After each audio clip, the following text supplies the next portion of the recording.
सुप्रभात बच्चों। आज आप लोग का अगला इकाई 4 है, जो छत्तीसगढ़ी भाषा व साहित्य के अंतर्गत से लिया गया है। आप लोग का पाठ 4.1 है, सूरज ढला थे, जिसके कवि हैं पवन दीवान। सबसे पहले हम इनका जीवन परिचय देख लेते हैं। संत कवि पवन दीवान का जन्म 1 जनवरी 1945 को ग्राम किरवई राजिम, जिला गरियाबंद में हुआ था। उनकी प्रारंभिक शिक्षा बासिंग, राजिम एवं फिंगेश्वर में हुई। उन्होंने हिंदी, संस्कृत एवं अंग्रेजी में स्नातकोत्तर की उपाधि प्राप्त की है। श्री दीवान प्रख्यात वक्ता और सहृदय साहित्यकार के रूप में जाने जाते हैं।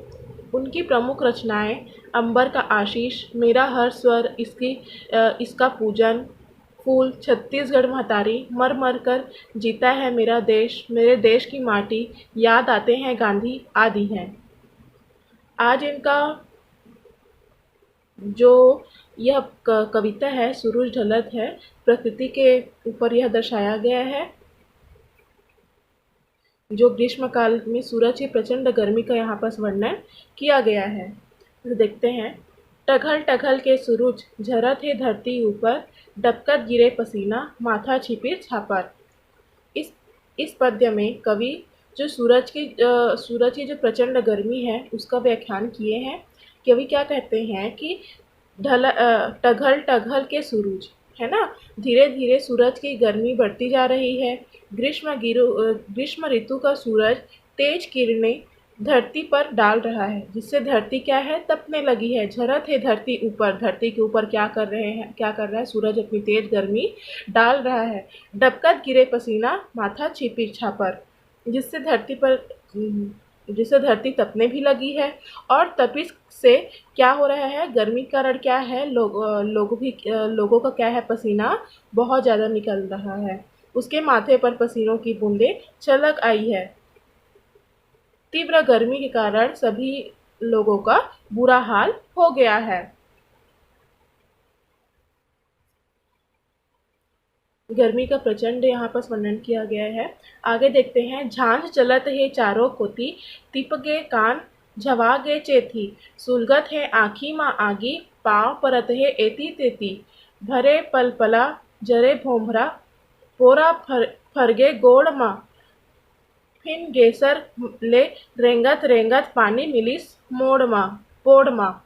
नदिया पातर पातर होगे, तरिया रोज अटावत है, खंड माँ रुखवा खड़े उमर के, टंगिया ताल कटावत है।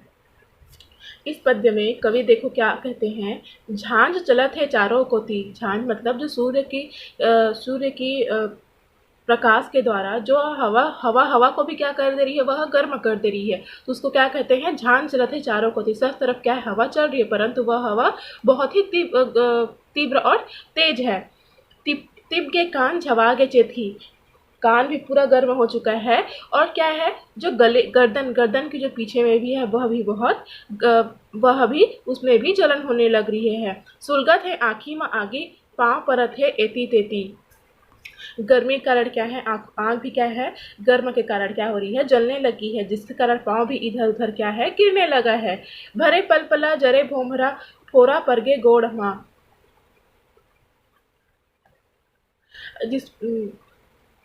भरे पलपला जरे भोमरा, आज इतनी गर्मी है कि क्या है, जमीन भी क्या है, बहुत ज़्यादा तीतने लगा है, गर्म होने लगा है, जिससे क्या है, चलते वक्त पैरों में फोड़े पड़ गए हैं। फिनगेशर ले रेंगत रेंगत पानी मिलिस पोड़ माँ। क्या कवि क्या कहते हैं, अपने यात्रा के दौरान गर्मी का यहाँ पर व्याख्यान करते हैं और क्या कहते हैं कि फिंगनेश्वर से चलते चलते आ रहा हूँ, लेकिन यहाँ पानी कहाँ मिला मुझे, पोड़ पर मिला। इस तरह से यहाँ पर पूरे तेज गर्मी का यहाँ पर वर्णन करते हैं। आगे क्या कहते हैं। नदिया पातर पातर हो गए, तरिया रोज अटावा थे, खड़मा रुखवा खड़े उमर के, टंगिया ताल कटावत है। पानी अब क्या है, छोटे छोटे पोखर और डबरे तक ही सीमित रह गया है। जो नदी का जो पानी है, वह भी नदी पतली धारा में बह रही है। और क्या है तरिया मतलब तालाब, जो क्या है तरिया रोज अटावा थे, मतलब जो तालाब का पानी है वह भी क्या है सूरज की रोशनी से सूर्य क्या है वो भी रोज के रोज पानी कम हो रही है, वाष्प बनकर वह उड़ने लगी है। खड़ मा रुखवा खड़े उमर के टंगिया ताल कटावा थे। सूर्य की गर्मी से पत्ते भी सूख गए हैं, पानी के स्रोत सूखने लगे हैं, हर तरफ से क्या है गर्मी ही गर्मी है। गर्मी का यहाँ पर स्टेज प्रचंड है। देखो आगे क्या कहते हैं, चट चट जरत है अंगना बैरी तावा बन गए छानी, टप टप टप के कारी पसीना नोहर हो गए पानी। क्या बोल रहे हैं यहाँ पर कि चट चट जरत है अंगना बैरी, आज सूर्य के प्रकाश से जो आंगन का जो भाग है वह भी क्या कर रहा है, उसमें चलते वक्त क्या है पैर भी क्या है जलने लगा है। चट जरत है अंगना बैरी, जिसमें आंगन को बैरी बनाया है, दुश्मन बना के कहते हैं कि धूप इतना तेज है जिससे यह क्या है, धूप के कारण यह आंगन भी क्या है यह भी जलने लगी है, जिससे अगर हम चलना भी चाहें तो भी वह क्या है हमें जला देती है। तावा बन गए छानी, और क्या है सूर्य के प्रकाश पड़ने पर क्या है हमारी जो घर की छतें हैं वह भी क्या है तवा के समान क्या है उसमें से उष्मा निकल रही है। टप टप टप के कारी पसीना नोहर हो गए पानी, दिन भर क्या है गर्मी के कारण क्या है हमारे पसीने क्या है निरंतर बह रहे हैं, और जिससे पानी की क्या हो गई है कमी हो गई है, पानी दुर्लभ हो गया है। आगे क्या कहते हैं, साय साय सोखा थे पानी अब अड़बड़ मुँह जो पियावे, कुंवर ओठ माँ पपरी परगे सिट्ठा सिट्ठा खावे। क्या रहे हैं, पनिहारियों को क्या है दूर दूर तक क्या है पानी के लिए भटकना पड़ रहा है, पानी लेने दूर जाना पड़ रहा है, जिसके कारण और क्या है जो भी नदी तालाब है वह क्या है पानी बहुत ज़्यादा क्या अटावत है, मतलब उसमें से पानी बहुत ज़्यादा कम है, जिससे पानी की कमी भी है, पानी मिलना दुर्लभ हो चुका है। और यहाँ पर जो भी पनिहारिन है वो पानी लेने जाती है, और इस गर्मी में क्या होता है कि गला सूखने लगता है। अब अड़बड़ मुँह चो पियावे, जिसके कारण क्या है मुँह भी सूखना सूख रहा है। कुंवर ओठ में पपड़ी पड़ गए, ओठ की जो पपड़ी भी पानी के बिना क्या है सूखने लगी है। सिट्ठा सिट्ठा खावे,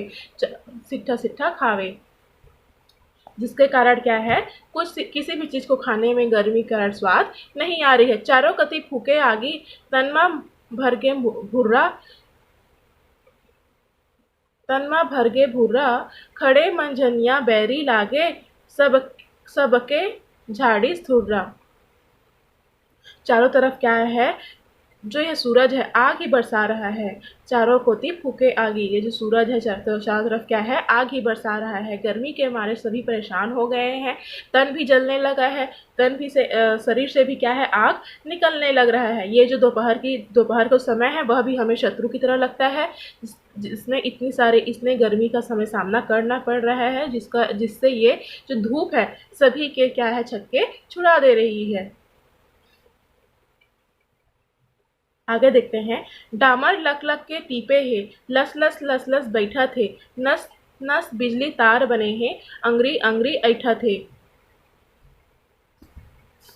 इस पद्य में क्या कहते हैं, डामर लक लक ले टीपे है, लस लस बैठा थे, नस नस बिजली तार बने हैं, अंगरी अंगरी ऐठा थे। इस गर्मी का, इस ग्रीष्म ऋतु का यहाँ पर वर्णन कर रहे हैं। क्या कहते हैं कि गर्मी कारण क्या है सड़क घर आंगन सभी का यहाँ पर प्रभाव है। और क्या कहते हैं कि गर्मी के दिनों में जो डामर वाली जो सड़कें हैं वह भी डामर क्या है धूप के तेज गर्मी से क्या है गर्म के कारण क्या है वह भी पिघलने लगी है। लस लस बैठा थे, क्या है गर्मी को से वह भी पिघलने लगी है, धरती के चारों ओर वह पिघलने लगी है। नस नस बिजली तार बने हैं, अंगरी अंगरी ऐठा थे। जो शरीर का जो हमारा तापमान है वह भी क्या है बिजली का तार बना हुआ बैठा है, जिससे क्या है हमें हमारे शरीर में क्या है जो बेचैनी हो रही है गर्मी के कारण।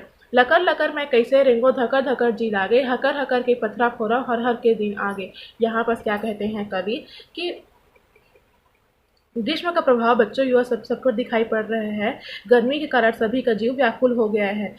और छाया के लिए इधर उधर भाग रहे हैं। यहाँ पर क्या है, लकर अब कहते हैं, कवि यहाँ पर कहते हैं कि मैं जल्दी जल्दी कैसे कैसे चलूँ, है ना। जल्दी जल्दी चलने से क्या है, जो मेरे दिल की धड़कन है वह भी कम ज़्यादा बढ़ने लग रही है, जिसके कारण क्या है, मेरी सांसें भी अटकी सी लग रही है।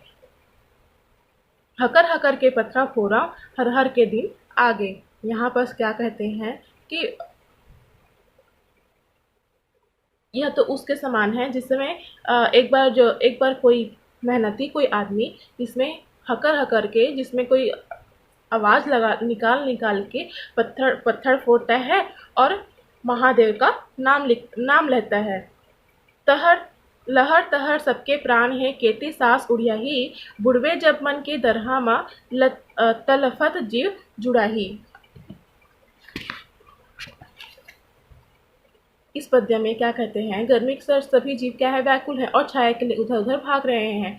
और गर्मी के कारण सभी का क्या हो गया है, बुरा हाल हो गया है। भू भी तवे के समान गर्म हो रही है। कोई ऐसा नहीं है जो नहीं है या अछूता नहीं रहा है जो गर्मी से प्रभावित नहीं हो रहा है। गर्मी का प्रभाव सभी के तन मन पर हो रहा है। सभी के जी में घबराहट और पसीने का बुरा हाल हो रहा है। इतनी ज़्यादा गर्मी है कि कब कब यह प्राण निकले यह समझ में नहीं आ रहा है। बुढ़वे जब मन के दरहा लथपथ जीव जुड़ाही। जब हम अपने शरीर को किसी भी शीतल रूपी जल में या फिर जल में डुबोते हैं, तब क्या होता है, यह जो जीव की जो गर्मी है वह क्या होती है, ठंडा होता है। यहाँ पर इस पूरे पद्य में कवि ने ग्रीष्म ऋतु का वर्णन किया है, सूर्य की गर्मी का ताप जिस कारण हमें वह एक दुश्मन के समान लगता है, उसका यहाँ पर चर्चा किया है। धन्यवाद।